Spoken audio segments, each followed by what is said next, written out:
A Toolbox production with Baba Yaga Pictures. A toy play presentation of RJ Palma present. Flash Star Season 9, The Sparkle of Minds. Created by RJ Palma.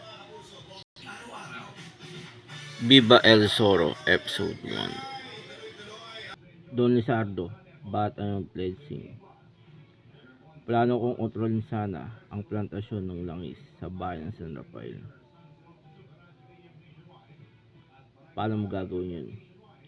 Gusto ko sanang itakas muna sa bilangguan si Vice Mayor Victor Montero para tulungan tayo sa ating mga plano.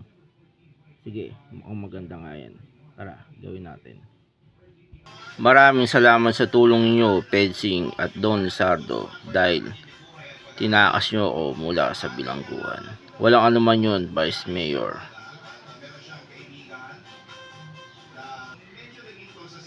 At para makontrol ninyo ang buong plantasyon ng langis, need niyong sakupin at akitin ang buong bayan ng San Rafael.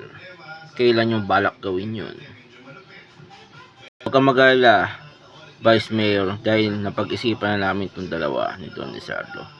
Balak namin isagawa ang aming mga plano sa mismong kaarawan ni Mayor Luis Aragon, kaya need namin itong pagandaan.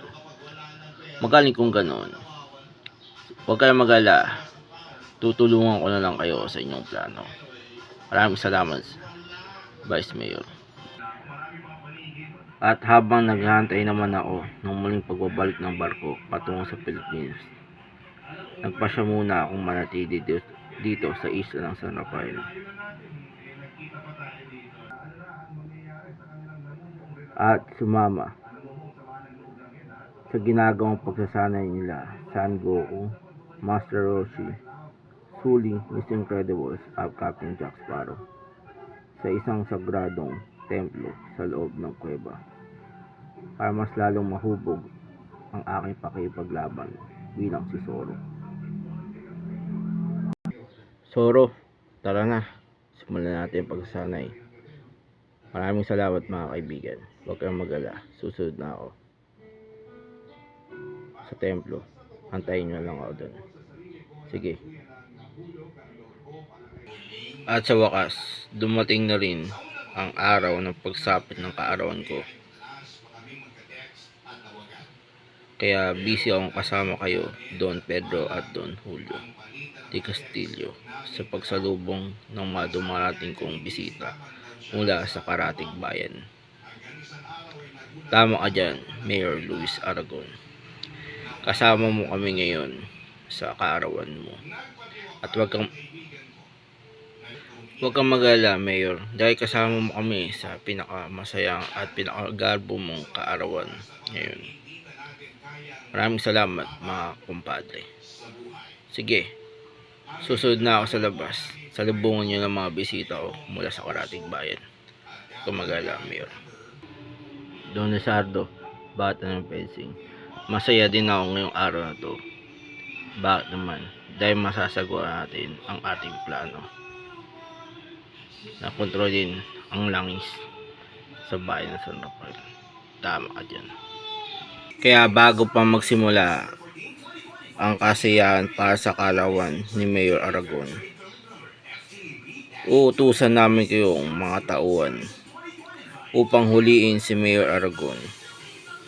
Gusto ko sana kaagad kayong kumilos para huliin ang Mayor.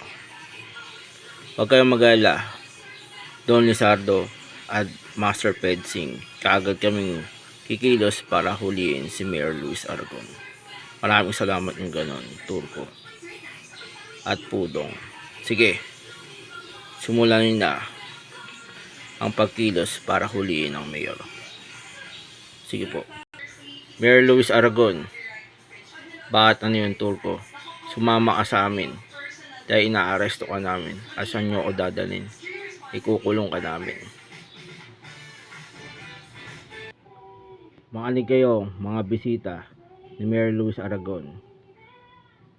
Gagawin namin kayong hostage at tatakutin namin kayo na pwede namin pasabugan ang mga bombang tinanim namin if nagtangka kayong tumakas o magsumbong sa labas. Paliwanag ba? Paliwanag po, Boss Turco. Okay, ganyan. Makulong muna kayo dito dahil babantayan namin kayo. Ngayon, matapos natin gawin to lahat, tuloy na nating hawak ang Kapitolyo. At kayong mga tauhan namin, kagad namin kayong uutusan na patalsikin at nakawan ng lahat ng mayayaman dito sa bahay na to. At sa pilitan din ninyong pasalihin ang lahat ng mga binatilyo na marunong humawak ng baril para sa itatayo nating hukbo.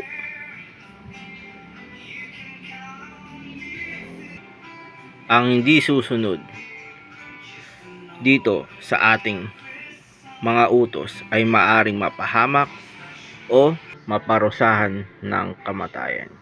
Yan ang ipabalita nyo sa kanila. Maliwanag ba? Opo, Master Pedsing at Don Lizardo at Vice Mayor Victor Montero. Okay, sige, lumakad na kayo. That to be continue.